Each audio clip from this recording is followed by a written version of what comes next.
ओम नमो भगवते रामकृष्णाय।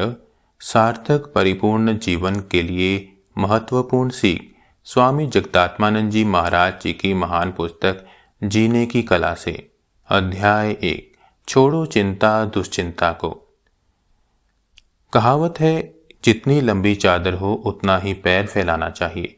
यानी जो लोग अपनी सीमाओं में रहते हैं उन्हें कभी जीवन में किसी के आगे हाथ नहीं फैलाना पड़ता। इस विषय में स्वामी जगदात्मानंद जी बताते हैं कि किस तरह बिना सोचे समझे किए गए खर्च हमें मुश्किल में डाल सकते हैं। आइए अब हम सुनेंगे स्वामी जगदात्मानंद जी की ही बातें। आर्थिक समस्याएं। कुछ लोग कहा करते हैं, धनाभाव न होता तो मैं अद्भुत कार्य कर दिखाता। अमेरिका में एक पत्रकार हजारों लोगों के जीवन का अध्ययन करने के बाद इस निष्कर्ष पर पहुंचे कि लगभग 70% चिंताएं वित्तीय समस्याओं के कारण होती हैं। भारत जैसे गरीब देश में इस समस्या ने गंभीर रूप धारण कर लिया है। आर्थिक संकट से ग्रस्त होने पर हम जीवन की समस्याओं को हल करने का साहस खो बैठते हैं।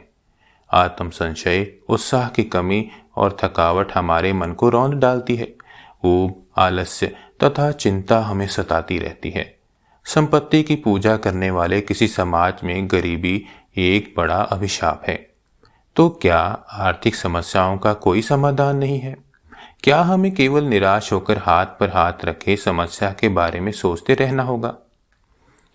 यह सच है कि बात में तुम्हारी आर्थिक समस्याओं का हल कर सकने वाला कोई जादुई सूत्र हमारे पास नहीं है, परंतु यदि हम ईमानदारी के साथ विचार और कार्य करें तो उन्हें हल कर पाना कठिन नहीं होगा।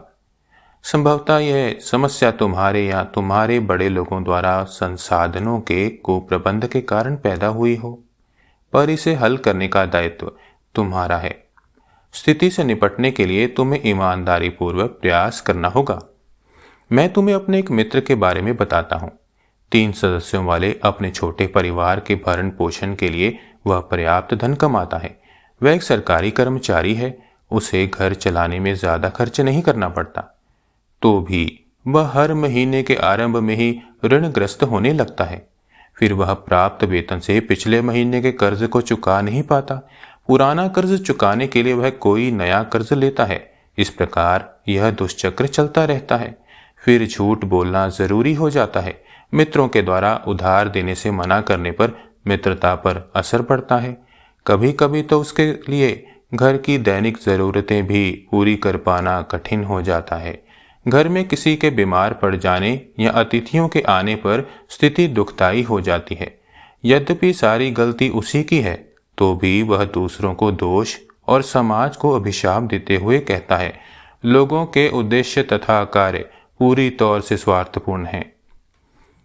ये सज्जन अच्छे और उदार हैं, पर थोड़े अपव्ययी हैं।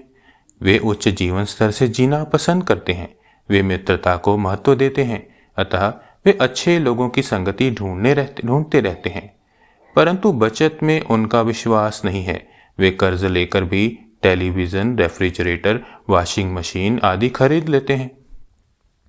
ये सज्जन अपेक्षाकृत आसानी से आरामदेह जीवन बिता सकते थे।